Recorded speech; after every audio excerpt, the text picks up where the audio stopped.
In this video, we are going to learn about perceptual maps. Now, perceptual maps is a tool that is very widely used by marketers as they try to understand the perception that the consumers have of the various brands that are available in the marketplace. So while discussing positioning in the video dedicated to that topic, please take a look at that. We talked about how marketers use positioning strategies to entice consumers to choose their product over their competitor's product.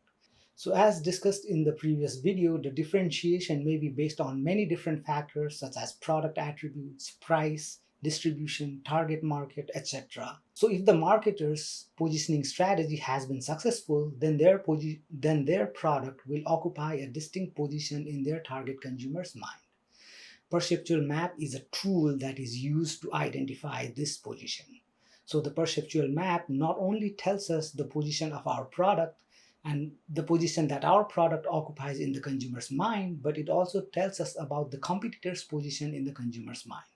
So perceptual map is generally a two-dimensional map that uses two important attributes to map the different competing brands. For example, let us consider the automobile industry, specifically family SUVs. Now let us consider hypothetically that the quality of the vehicle is an important factor for the consumers when they decide to purchase a vehicle.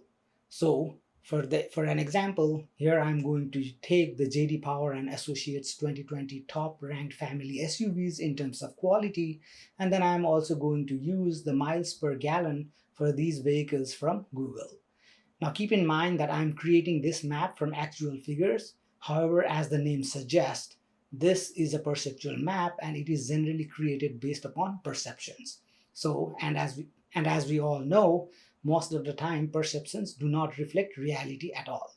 So just consider this as an hypothetical example.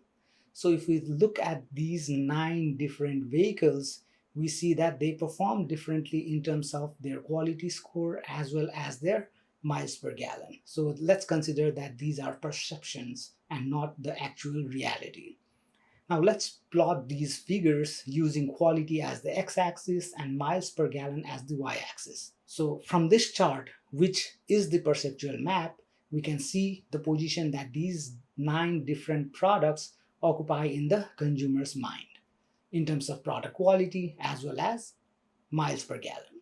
We see that consumers perceive Tahoe to be the best quality family SUV and Sequoia as the SUV with the least quality. Looking at miles per gallon, we see that Sequoia is again considered to be the worst. Santa Fe is considered to be the best in terms of miles per gallon. Now, if you are the brand manager for Tahoe, you can look at this perceptual map and see that while consumers think that your SUV is good quality, which is a good thing for you, they also perceive that your miles per gallon is not good. If you are the brand manager of Sequoia, you would be very, very worried because on both these dimensions that are important to the consumers, you are perceived as doing horrible. So perceptual maps let the marketers know how the consumers perceive their product. Now, are these the only two important factors that we should consider when creating a perceptual map? Are these the only two dimensions or perceptual map bases that we should consider? Of course not. If it were the case, then no one would buy a Sequoia. Cargo capacity, ride comfort, number of passengers that we can fit in the vehicle, maybe other important factors, and in those factors, those products might perform differently. As we know, Sequoia would handily beat all of these vehicles in terms of cargo capacity and perhaps ride comfort as well. So a perceptual map with those dimensions would look very, very different. However, looking at just this perceptual map, what do you think would be the best position to be in? The best position, of course, would be to be perceived as being a car that is both high quality as well as high miles per gallon. So from this perceptual map, we can see that a car that gives both decent quality as well as gas mileage is Sorento.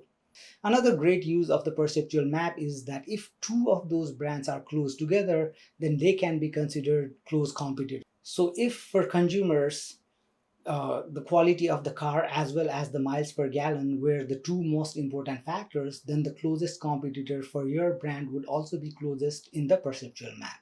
So for Blazer, Durango and Sorento would be the closest competitors and vice versa, while if you are Traverse, then Highlander and Sequoia would be your closest competitors. As you can see, Tahoe and Highlander would not be competing with each other because they are so far apart in terms of quality, which is a very important factor for the consumer. Now let's think about what you would do if you were brand manager of Durango. Now people consider you to be equal in terms of quality with Blazer, yet Blazer gives better gas mileage than you do. Now, what would you do if you created a perceptual map and you see that consumers' perception about your product is not what you wanted? Let's say that the consumers think that your car brand is an old person's car. For example, Buick. According to market research, Buick was perceived as an old person's car by most young people. Now, this is not a position that Buick wants to occupy. So, what Buick is trying to do is change the perception of the consumers about their brand. This attempt to change the position in the consumer's mind is known as repositioning. So Buick changed the product design to make it more modern and more appealing, and is also advertising heavily to the younger audience by talking about, "That's not a Buick, that's what I told him," advertisement campaign. So this is an attempt by Buick to reposition their product. Do you think their repositioning campaign has been successful? They have been advertising with the same advertisement campaign for quite a while now. Let me know. So I hope that through this video you were able to understand what a perceptual map is and what repositioning is as well. We will talk about how to create a perceptual map using Excel in another video. Please take a look at that as well. Now once again, thank you for watching this video. Let me know if you have any questions and concerns. Thank you.